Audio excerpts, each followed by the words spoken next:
All right, we are visiting a new museum. It is in New York City. It's called the Met. So we're going to take a look at a new artist. I like to tell you about new artists to inspire you, maybe to think like an artist or to be an artist. So our artist's name is Albrecht Durer. He is German. Mr. Durer lived between the years 1471 and 1528. And we are looking at the rhinoceros that he created in 1515. It is a woodcut. So, artists who make woodcuts or prints uh, have to start with a sketch, usually, and they use line still. So, line is a very important element of a woodcut.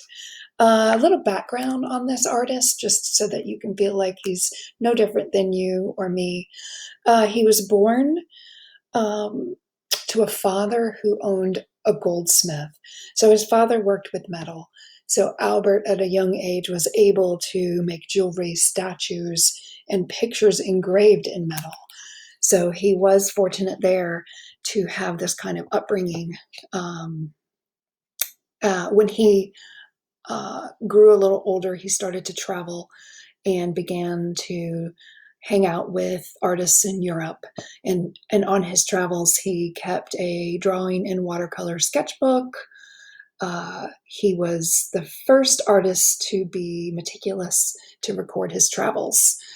So having a sketchbook is important when you're an artist, and having it always there with you is kind of a fun way to never be bored. You've always got your sketchbook and something to do.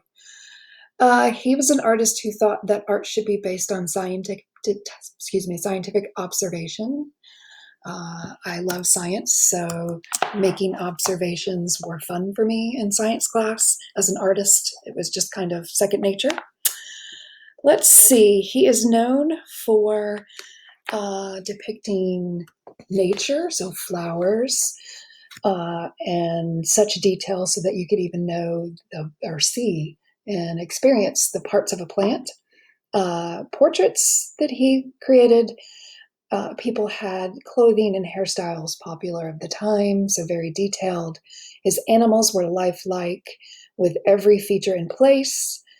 Durer respected and admired all forms of life and relied on direct observation, so looking at the animal in person, which we could do in zoos or in our neighborhood or outside our window. Birds, squirrels. I even have chipmunks here. So let's see. Durer, the woodcut. Let's get to the woodcut. So the way a woodcut works is it's a technique for making prints. The process follows these steps. First, a picture or design is drawn on a smooth block of wood, so you have to use line. All but the outlines of the design are cut away, leaving what is known as the relief. These relief lines are inked and pressed against paper. Numerous copies of artwork are possible then, so you can mass produce your blocks. They don't all they aren't identical, but they all look the same. Durer also did engravings, and that's putting grooves with a sharp tool into a metal plate, and that's where the ink is then placed deep inside the grooves, and then pressure put on paper, and the ink from the grooves then stains the paper. So that's two different types of printing. Um, Unfortunately, because of his dedication to learning directly from nature, he died young in 1528, and it was from walking through a swamp and catching fever. But Durer is still remembered for his lifelike drawings of animals and his attention to accurate detail. Let's look at this print a little closer. Here we go. Okay, so the detail is incredible, and it is using line, so that's why we're talking about it. This unit module that we're working on is about line. and how to use line to create texture and